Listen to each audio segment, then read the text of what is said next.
Congo. Yahweh, Yahweh, batela Nikongo.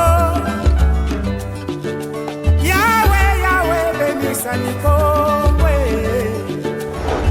Yahweh, Yahweh, batela Nikongo.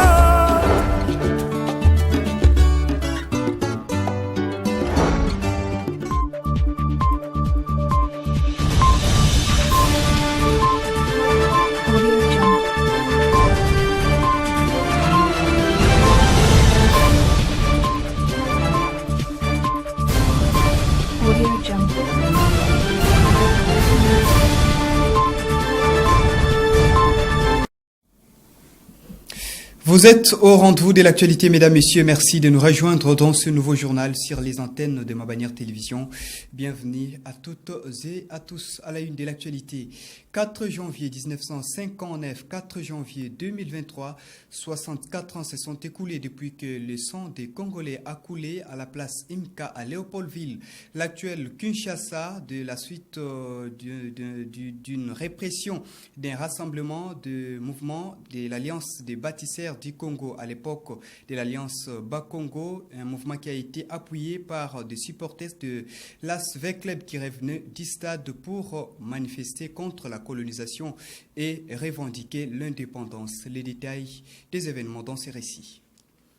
64 bonnes années se sont écoulées depuis que le sang de plusieurs Congolais devenus martyrs de l'indépendance a coulé le dimanche 4 janvier 1959 sur les grandes voiries de Léopoldville, l'actuel Kinshasa. Sous les pouvoirs des Belges, la capitale congolaise a été secouée ce jour-là par une série de meutes qui a donné un tournant décisif au mouvement de libération du Congo.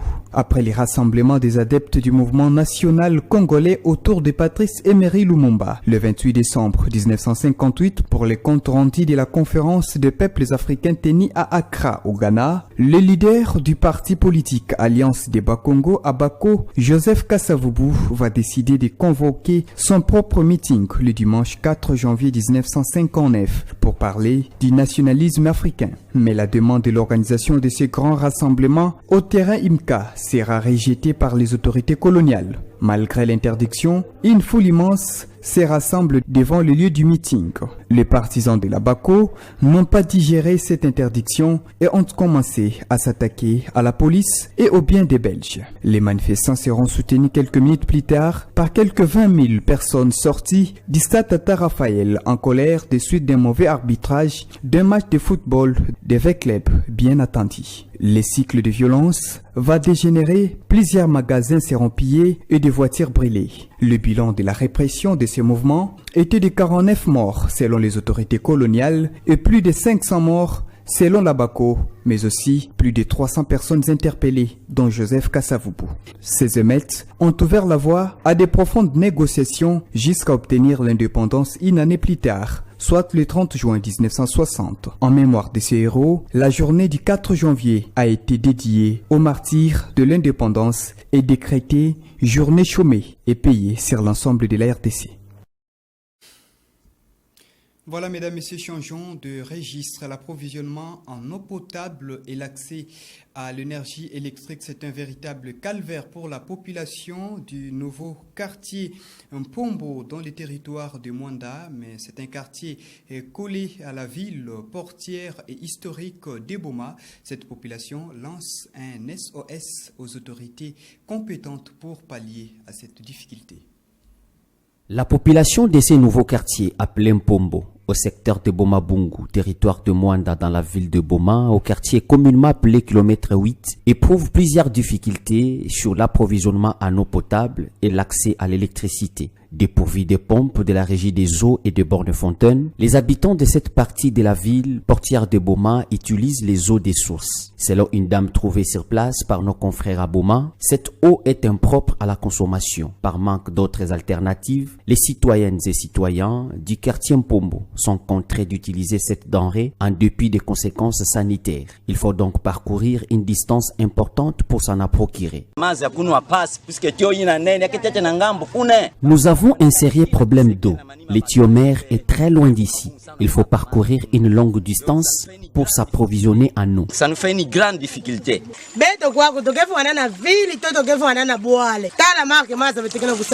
On se pose parfois la question de savoir si nous sommes en ville ou au village. Regarde l'eau que nous consommons. Cette eau est vraiment impropre. Que les autorités nous viennent en aide. Qu'elles nous installent des pompes pour finir avec cette difficulté. À en croire un notable du quartier, malgré la présence de l'électricité, les raccordements posent un sérieux problème. Tout Congolais est libre de mener les démarches à la SNEL pour les raccordements de sa maison. Tel n'est pas le cas ici. Les premiers bénéficiaires du courant électrique nous exigent des frais avant l'aval de la Société nationale d'électricité. Si vous ne collaborez pas avec eux, les raccordements est presque impossible. Rappelons par ailleurs que la route qui mène vers ces coins de la ville est dans un état de délabrement. Toujours en province, mesdames et messieurs, revenons sur cette crise humanitaire dans les territoires de Thiela, plus particulièrement dans cette cité. Là, nous sommes dans l'ex-district du Bas-Fleuve où quelques centaines de personnes passent nuit à la Belle Étoile suite aux pluies, suite aux inondations causées par la pluie qui s'est abattue le premier jour de cette nouvelle année 2023 de 15h à minuit. Plusieurs maisons ont été écroulées. Le détail, c'est dans ces récits. Une forte pluie s'est abattue sur la cité de Thiela, chef-lieu du territoire qui porte le même nom, dans la division unique du Bas-Fleuve le dimanche 1er janvier 2023 de 15h à minuit. Les centres commerciaux de Thiela, le marché et plusieurs autres quartiers ont été visiblement défigurés par cette pluie diluvienne. Plusieurs cours se sont transformés en rivières suite au débordement des eaux des rivières Lubouzi et Ngomamba. Dans la partie cité pleine d'aviation, Kimandombe, Simulubuzi et d'autres coins, les maisons d'habitation, boutiques et d'autres installations sont sous les eaux. Selon les présidents de la société civile du territoire de Thiela, Julien Makaya, plus de 100 maisons d'habitation se sont écroulées dans la nuit du dimanche 1er et lundi 2 janvier 2022. Pas de pertes en vies humaines, mais les dégâts matériels sont considérables. Outre l'écroulement de plus d'une centaine de maisons d'habitation, plusieurs produits de commerce et d'autres agricoles ont été détruits. Cette catastrophe naturelle a laissé sans abri quelques centaines de personnes. Les responsables de la société civile et les autorités locales appellent à la prise en charge des victimes pour atténuer la crise humanitaire. Tout à fait autre chose. Le chef de l'État congolais Félix Antoine Tshisekedi Tshilombo poursuit son séjour dans la ville de Mbujimayi, dans la province du Kasaï central. Nous sommes au centre du pays, là où il a donc passé la fête de Saint-Sylvestre, la fête de fin de nouvelle année. Le chef de l'État a donc accordé, profitant de son séjour, une audience au gouverneur de l'espace du Grand Kasaï. Là, nous faisons allusion au gouverneur de province du Kasaï central, Kasaï oriental, Kasaï occidental, mais aussi de Sankuru et de Lomami. Le détail, c'est dans ces récits de Pacifique Mwanda.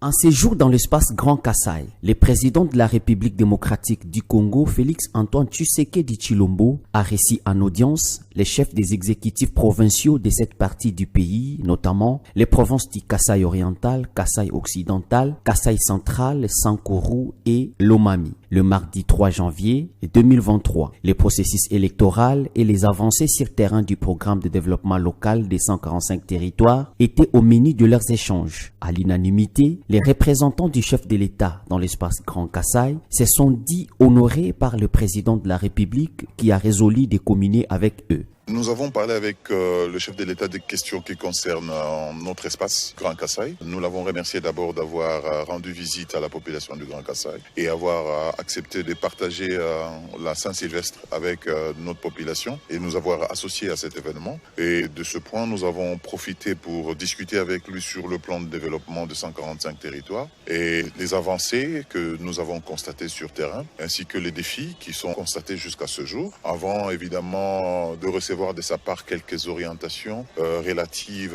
aux événements électoraux qui arrivent, la sécurité des élections, l'organisation de la sensibilisation à l'enrôlement de nos populations. Tout ceci a fait l'objet des échanges et également quelques points spécifiques de chaque province relatifs au développement en faveur de nos communautés dans chaque province. Notons qu'après ces tête-à-tête avec le gouverneur du Grand Kasaï, Félix Antoine Tshisekedi Tshilombo a présidé présidé la réunion du Conseil provincial de sécurité. Dans l'actualité continentale, mesdames, messieurs, nous allons à Djamena au Tchad pour parler de la controverse autour de l'affectation de nouveaux policiers par le président de la transition militaire au pouvoir. Il s'agit donc du président Idriss Déby, le général qui a donc succédé à son père. Des voix s'élèvent pour critiquer ou pour dénoncer l'injustice dans la répartition de l'effectif de policiers nouvellement affectés au sein des corps de force de l'ordre. Il a fini par réagir et tenter d'éteindre la polémique qui enfle depuis plusieurs jours. La présidence tchadienne a publié sur les réseaux sociaux ses propos tenus dimanche par le président Déby en déplacement à Iriba, dans l'est du pays.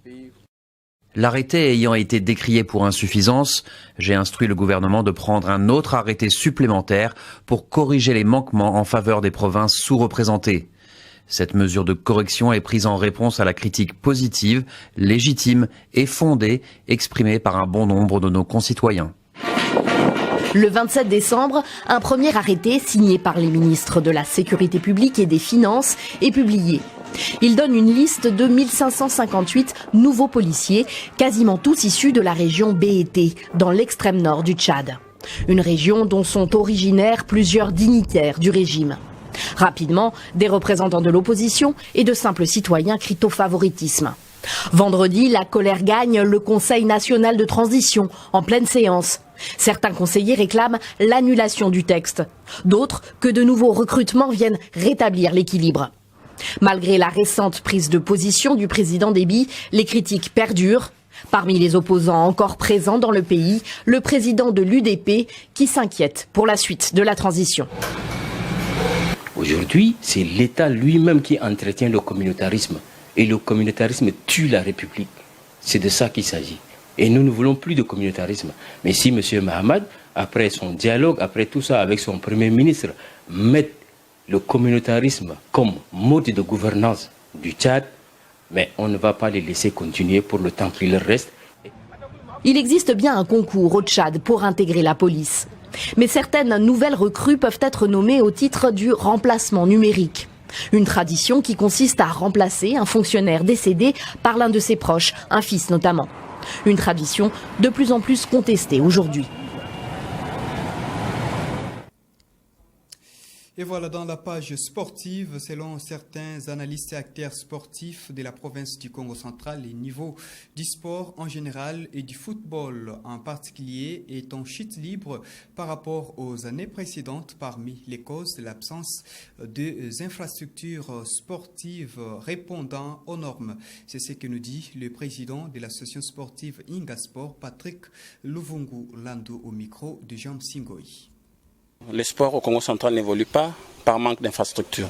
Il faudrait que les autorités puissent se pencher sur ces problèmes, construire les infrastructures, pas des très grandes infrastructures, le minimum pour permettre à tout le monde de pratiquer son sport. À Matadi, nous n'avons pas de terrain, le Damar c'est impraticable. Donc moi je demanderais aux autorités de ne pas seulement voir le stade Lumumba, mais de construire un terrain praticable. Dans chaque quartier, une bonne pelouse est juste clôturée pour permettre aux jeunes d'évoluer. Le Congo, c'est un pays où on est toujours en propagande. Donc il faudrait quitter un peu cette façon de faire et vraiment de commencer à travailler. Et travailler signifie étudier chaque problème et trouver des solutions. Mesdames, Messieurs, vous l'avez certes compris, c'est par cette note que nous mettons point à cette édition du journal sur nos antennes. Merci à vous de l'avoir suivi et restez branchés sur ma bannière télévision.